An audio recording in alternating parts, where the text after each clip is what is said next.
جہنم میں چلے گئے۔ تیرا باپ جہاں قاری قرآن تھا، جہاں نمازی تھا، نماز کا پابند تھا، متقی پرہیزگار تھا، ساتھ ساتھ وہ اللہ کے راہ میں سخاوت کیا کرتا تھا، اپنے دریا دلی کا مظاہرہ کیا کرتا تھا، لیکن اس کے برعکس اگر کوئی بھکاری بھی آ جاتا تو میں اسے بھیک نہیں دیا کرتی تھی۔ بیٹی صرف یہی کمی ہے کہ میں جہنم کے عمیق گندھے میں ڈال دی گئی ہوں، پیاس کی شدت نے مجھے مطمئن کر دیا ہے۔ وہ شہزادی عرض کرتی ہے یا رسول اللہ، یا حبیب اللہ، جب ماں سے میں نے یہ کیفیت جان لی مجھ سے برداشت نہیں ہوا، میں جنت کے دروازے پر پہنچ گئی، اور جب جنت کے دروازے پر پہنچی تو میں نے کیا دیکھا، میرے باپ کو وہ رتبہ ملا ہے کہ وہ حوض کوثر پر کھڑا ہو کر کے لوگوں کو جام کوثر پلا رہا۔ میں نے کہا وہ بابا، یہ عوام کو، پبلک کو، جنتا کو یہ پلا تو رہے ہو، آپ کو یہ بھی خبر ہے کہ جو زندگی بھر آپ کی پرچھائی اور سایہ بن کر کے ساتھ دیتی رہی، آپ کے دکھ سکھ میں شامل رہی، بیماری میں مزاج پرسی کرتی رہی، ہمیشہ آپ کے ساتھ مسکرائی، ہمیشہ آپ کے رونے پر روئی، جو ہمیشہ آپ کا شریک حیات بن کر کے شریک ہم سفر رہی، اس کی خیریت معلوم ہے؟ میری ماں کی کیفیت کیا ہے، ماں پر کیا گزر رہی ہے؟ کہا بیٹی وہ اپنے کیے کا پھل پا رہی ہے، میں اپنے کیے کا پھل کاٹ رہا ہوں۔ وہ کنجوسی کرتی تھی، میں سخاوت کیا کرتا تھا۔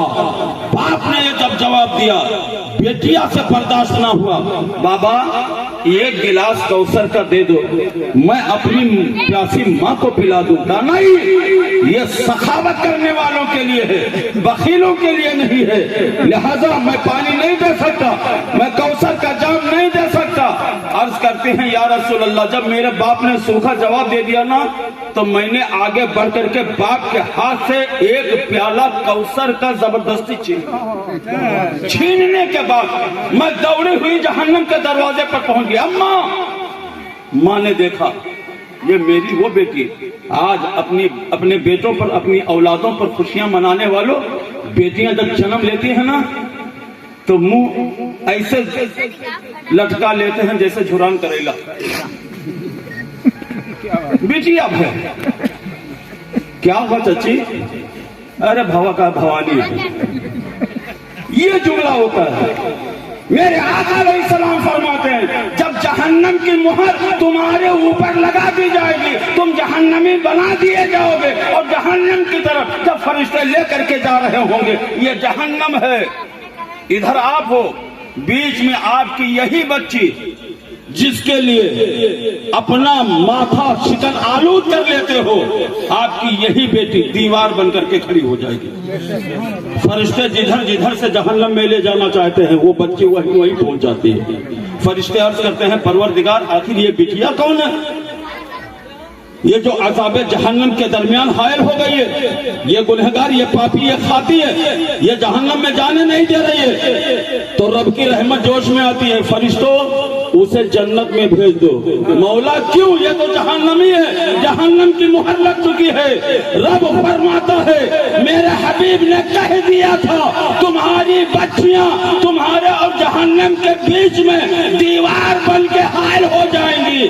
آج میں اپنی قدرت کا کرشمہ دکھانا چاہتا ہوں، جو میرے حبیب نے کہا تھا ہے قول محمد قول خدا، فرمان نہ بدلا جائے گا، بدلے گا زمانہ لاکھ مگر قرآن نہ بدلا جائے گا۔ نعرہ تکبیر، نعرہ رسالت، نعرہ رسالت، حضرت علامہ صلاح الدین صاحب قبلہ، نعرہ تکبیر، نعرہ رسالت، سبحان اللہ سبحان اللہ۔